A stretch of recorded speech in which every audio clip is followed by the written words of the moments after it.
Tonight, on Closer Look, 2 of the 3 Indigenous-led environmental assessments of the access roads to the Ring of Fire are nearly complete, but the third is expected to take 3 more years, followed by a decade of construction.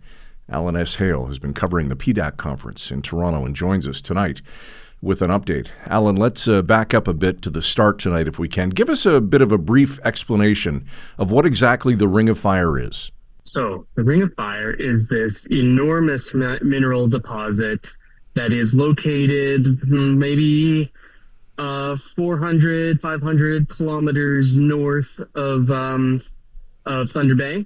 It's got lots of critical stuff that we would call critical minerals.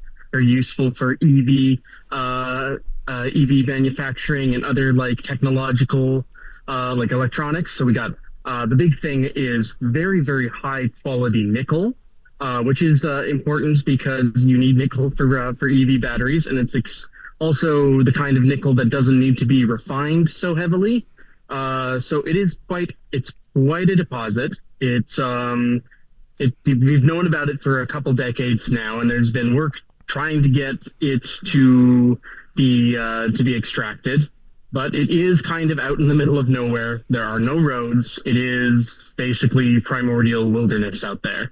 And it's been a long, hard slog to actually get access to it and to start mining it. And it's, from what it sounds like, it's going to be a bit of a longer slog to go.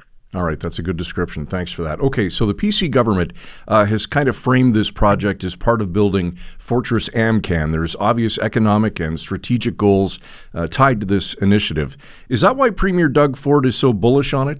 Definitely. I mean, it is exactly the kind of like project that he wants to underpin this supply chain of like EV manufacturing in particular, but also other high technology manufacturing that he wants to see happen in Ontario, and not just the manufacturing, but also like the refining and all of the servicing and stuff. Like he wants the whole supply chain to be in Ontario. It's a very ambitious project, and the Ring of Fire is undoubtedly the kind of project that would greatly benefit that kind of vision. Like to actually get it like under development and having the minerals extracted would be a big deal, a very big accomplishment. All right, so obviously to access the site, Alan, roads need to be constructed. What are the proposed roads and how long are they? There is a proposal to build an access road leading up from a town I believe called Greenstone, which is on the Trans-Canada Highway outside of Thunder Bay. So there are roads that go up from Greenstone already to a place called Arrowland First Nation. And a little past that, there are just some logging roads that disappear into the forest and eventually stop. So the idea here that's being considered is to build a road up to the Ring of Fire site in 3 legs, essentially.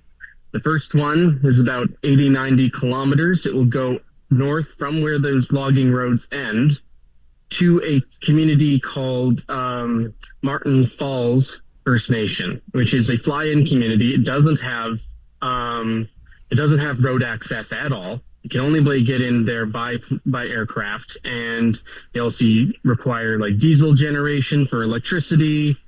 They're really, really remote out there, and the community is very, very eager to have this road access. So it would be an all-season road that you could drive in the winter as well as the summer, which is not something that always happens in remote communities. Sometimes winter roads are only passable when the ground is frozen. This would be an all-season road, gravel, and it would finally connect them to the outside world.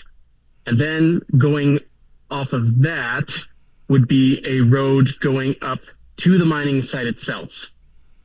And then that's maybe few hundred kilometers north. And then at the mining site, there's another road that will go to the west to a First Nation called Webequay First Nation, and they have an airport, and that is the road that they want to start flying mining equipment into, and then drive it to the site while the roads further south are still being constructed. So that's sort of what it looks like. 3 roads, one goal. All right, so what do First Nations think of the plan, Alan? It's a bit of a divided issue, honestly. Webequie and Martin Falls very much in favor. They've been put in charge of the environmental assessment of these roads.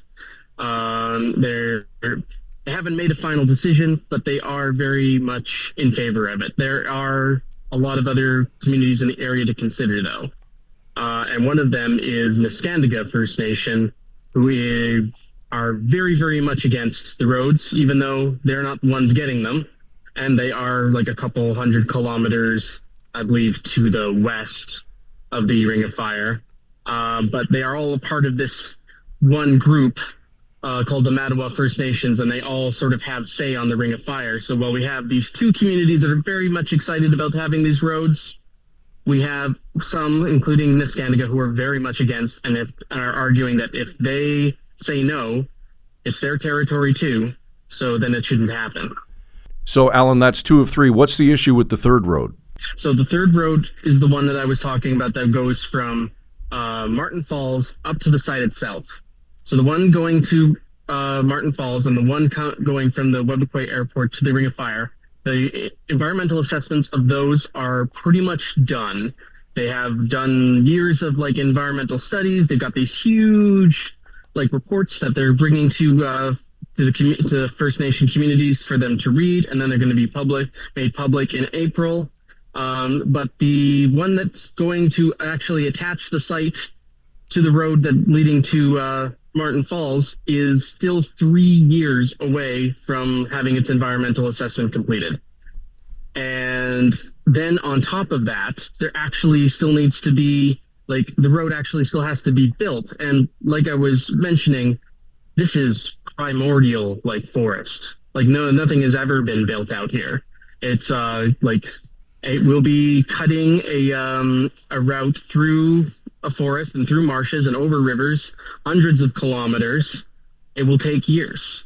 It'll take several years. One consultant who's working on this told me that it could take up to 10 years for that final leg between Martin Falls and the Ring of Fire to actually be completed, which puts us at 2040 before this mine would actually be ready to start providing nickel to the EV economy. There's reporter Alan S. Hale from our team at the Trillium covering the PDAC conference in Toronto on tonight's Closer Look.